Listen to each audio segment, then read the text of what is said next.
सत्य, सत्य ही ब्रह्मा है, सत्य ही जीवन है और सत्य ही धर्म का आधार है। तीनों लोकों में सत्य से बढ़कर कोई धर्म नहीं है और झूठ के बराबर पाप नहीं है।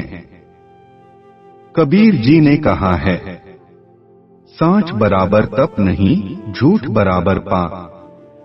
जाके हृदय सांच है, ताके हृदया। झूठ वर्तमान में कितना ही शक्तिशाली क्यों न प्रतीत होता हो, अंततोगत्वा सत्य की ही विजय होती है।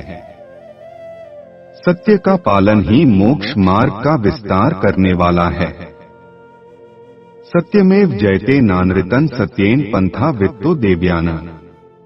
योग दर्शन का कथन है कि यदि मन, वाणी और कर्म से सत्य में स्थित हो जाया जाए तो वाणी में अमोघता आ जाती है, अर्थात मुख से कुछ भी कहने पर वह सत्य हो जाता है। नहीं सत्यात् परो धर्मः त्रिषु लोकेषु विद्यते। मिथ्या समर नास्ति पापं तस्मात् सत्य समाचरे। सत्य प्रतिष्ठाया क्रियाफल आश्रयत्वम्। यजुर्वेद में कहा गया है कि मैं असत्य को छोड़कर सत्य को प्राप्त हो। अहमनृतात् सत्यमुपैमि। यदि मनुष्य सच्चे हृदय से सत्य का पालन करे तो उसके जीवन की सभी समस्याओं का समाधान हो जाता है। किंतु अपवाद में इतना कहा जा सकता है कि यदि थोड़ा सा झूठ बोलने से किसी महान व्यक्ति को मृत्यु से बचाया जा सकता है या राष्ट्र की रक्षा की जा सकती है, तो निष्काम भाव से परार्थ या राष्ट्र रक्षा के लिए सत्य में कुछ परिवर्तन किया जा सकता है। वर्तमान समय में व्यवसाय या अन्य कार्यों में बात बात में झूठ बोलने की जो प्रवृत्ति है, उससे क्षणिक लाभ तो अवश्य दिखता है, लेकिन सारे समाज के लिए विनाश की खाई खुदती नजर आ रही है। महाराजा हरिश्चंद्र का सत्य प्रेम जगजाहिर है। उन्होंने सत्य की रक्षा के लिए राजपाट छोड़ा, अपनी पत्नी एवं एकमात्र पुत्र को भी बेच दिया तथा स्वयं चांडाल की नौकरी भी की। इसलिए तो यह दोहा प्रसिद्ध है, चंद्र टरै सूरज टरै, टरै जगत व्यवहार। पर दृढ़ श्री हरिश्चंद्र का टरै न सत्य विचार।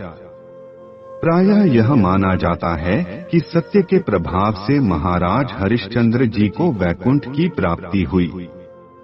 परमधाम से आने का दावा करने वाला सुंदर साथ वैकुंठ और बेहद को तो कुछ भी नहीं समझता, किंतु व्यावहारिक रूप से उसे झूठ बोलने में झिझक नहीं होती।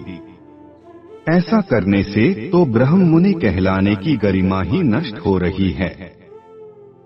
झूठ बोलने के अभ्यस्त सुंदर साथ ने यह मान्यता गढ़ ली है कि हमारे मूल तन परमधाम में है।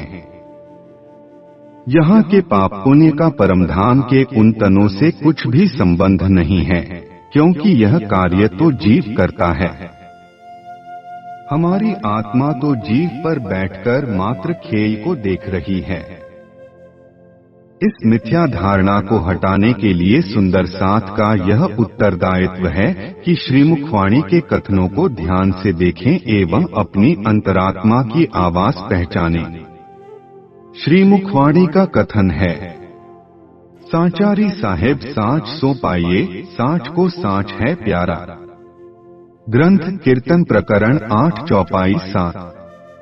परब्रह्म सत्य है और उसे सत्य प्यारा है, इसलिए उसे मात्र सत्य ज्ञान प्रेम से ही पाया जा सकता है। स्वप्न के मिथ्या ज्ञान या आडंबरपूर्ण दिखावे की भक्ति से उसे नहीं पाया जा सकता। यह सत्य है कि आत्मा मात्र दृष्टा है और शुभ अशुभ सारे कार्य जीव ही करता है, किंतु जब तारतम्य ज्ञान प्राप्त हो जाने पर जीव भी आत्मा का भाव लेकर अंगना भाव से धनी को रिझाने लगता है, तो उसके द्वारा किए हुए अशुभ कर्मों का गुनाह हमेशा हमेशा के लिए परमधाम में अखंड होने लगता है, क्योंकि हंसी सभी की होनी है। हंसी न होसी हुक्म पर है हंसी रूहों पर। को गुनाह पहुंचा खिलवते कहे कलाम अल्लाह यूं कर। ग्रंथ सिंगार प्रकरण 27 चौपाई 15। हमारी सुरता के परात्म में पहुंचने से पहले ही हमारे गुनाह वहां पहुंच रहे हैं। तभी तो श्री महामती जी ने कहा है, और हाँसी सब सहेली पर ए हाँसी सही न जाए। ग्रंथ सिंगार प्रकरण 23 चौपाई 27। गुनाह से बचने के लिए हुक्म या सुरता की ओट लेना व्यर्थ है, क्योंकि धनी ने कहा है, ताथे हुक्म के सिर दोष दे बैठ न सके मोमिन। अर्स दिल खुदी से क्यों डरे, लिए हक इलम रोशन। ग्रंथ सिंगार प्रकरण 27 चौपाई 19। आशा है सुंदर साथ श्रीमुखवाणी के कथनों को अक्षरातीत का कथन मानकर असत्य के त्याग में संलग्न रहेंगे। प्रेम प्रणाम जी सुंदर साथ जी। अगला भाग हम अगले एपिसोड में सुनेंगे। प्रणाम जी।